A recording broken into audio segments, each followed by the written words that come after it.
جناب ڈاکٹر اطہر محبوب صاحب، جناب ڈاکٹر احتشام انور صاحب، جناب سید تابش الوری صاحب، محترمہ ہنا جیلانی صاحبہ، جناب نذیر لغاری صاحب، اساتذہ کرام اور عزیز طلباء و طالبات، یقیناً میرے لیے یہ بہت ہی اعزاز کا لمحہ ہے کہ مجھے آپ نے کلیدی خطبے کے لیے دعوت دی اور ایسا موضوع سامنے رکھا کہ جس پہ بات کرنا بے حد ضروری ہے، اور مجھ سے پہلے بہت بہتر طریقے سے جامی چانڈیو صاحب نے آپ کے سامنے فکر اور اس کی مختلف جہتوں پر بات کی، اور انہوں نے بجا طور پر ایک فکری سطح پر معاشرے کی تشکیل کا آپ کو ایک خواب بھی دیا اور آپ کو ایک امنگ بھی پیدا کی۔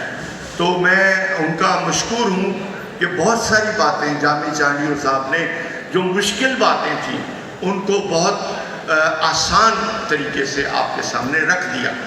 میں اپنے وقت کے اندر رہتے ہوئے ادب اور ثقافت کے جو آپس کے رشتے ہیں اور اس کی جو نوعیت رہی ہے، جو تاریخ ہے ہماری ادب کی، انسانی تاریخ ہے، اس پہ بات کروں گا، لیکن اس سے پہلے میں آپ کو شریک کرنا چاہتا ہوں ایک خوش قسمتی میں کہ جو آپ کو حاصل ہے کہ آپ کے پاس ایک بہت بڑا ورثہ خواجہ غلام فرید کی شکل میں موجود ہے۔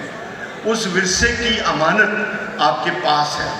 خواجہ غلام فرید نے جو شاعری کی، اگر وہ دنیا کی تمام زبانوں میں ترجمہ ہو جاتی تو یقیناً وہ دنیا کے چند عظیم شاعروں میں شامل تھے، اب بھی ہیں، لیکن شاید دنیا ان سے اتنی واقف نہیں ہے۔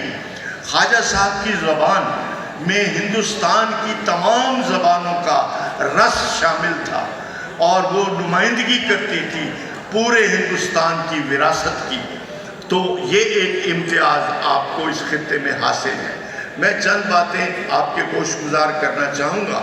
سب سے پہلے میں ایک چھوٹی سی تحریر جو ادب اور ثقافت کو دنیا میں ممتاز کرتی ہے وہ میں آپ کو سنانا چاہتا ہوں۔ چھوٹی سی تحریر ہے، یہ تحریر ہے 12ویں صدی قبل مسیح میں، ایک مصری تحریر ہے، مصر سے یہ برآمد ہوئی اور اس کو ڈیکوڈ کیا گیا۔